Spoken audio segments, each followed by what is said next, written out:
ఇది Bharatiya Janata party episode అయితే ఈటల రాజేందర్ గారు బలమైన సామాజిక వర్గం నుంచి వచ్చినటువంటి నాయకుడు. తను చాలా ఆశలు పెట్టుకోండు, ఏది బీజేపీ పైన చాలా అధ్యక్ష పీఠం పైన చాలా ఆశలు పెట్టుకొని చాలాసార్లు ఆయన అనుచరులు చాలాసార్లు కూడా నాతో కూడా అన్నారు ఏమనంటే ఇక వచ్చేస్తుంది, ఉగాదికి ప్రకటిస్తారట, సంక్రాంతికి ప్రకటిస్తారట, వచ్చేస్తుంది, కాగితం అయిపోయింది అనేటువంటి మాట చాలాసార్లు నాతో డిస్కస్ చేశారు.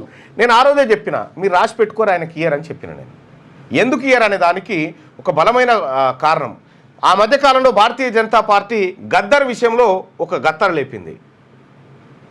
మావోయిస్టులు పోలీసులను చంపినటువంటి మావోయిస్టుల నుంచి వచ్చిన అతని పేరు మీద గద్దర్ అవార్డులా అనేటువంటి ఒక చర్చ పెట్టాడు.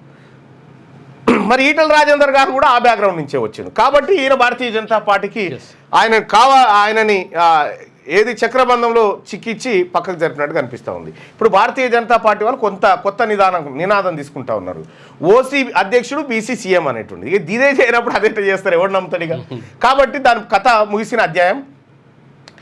బీఆర్ఎస్ పార్టీ ఏ వ్యూహం అనుకుందో ఆ వ్యూహం ప్రకారం ఇక్కడ భారతీయ జనతా పార్టీ ముందుకు పోతున్నట్టు కనిపిస్తూ ఉంది. సో దానికి కవిత లిక్కర్ కేసులో సందర్భంలో కాంప్రమైజా, లేకపోతే అంతకంటే ముందే కాంప్రమైజ్ అయిందా, ఏం జరిగింది?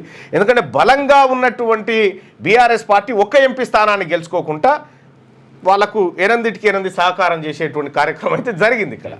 సో కాబట్టి ఇక్కడ మనం అబ్జర్వ్ చేయాల్సినటువంటి అంశం ఏంటంటే ఈ రాజకీయాలన్నీ మనకు పైన కనిపించే లేయర్ వేరు, కింద జరిగేటువంటిది వేరు. వాళ్ళు ఫ్యూచర్లో ఎలా పొత్తులు పెట్టుకోవాలి, ఎవరెవరు ఉండాలనేటువంటి లెక్కలతో ఈ వ్యూహాల మీద ఉన్నారు. కాబట్టి రామచంద్రరావును పెట్టడం వల్ల భారతీయ జనతా పార్టీ కథం కాదు, ఫ్యూచర్లో ఆయన వల్ల వచ్చే లాభం వేరే ఉంటుండొచ్చు.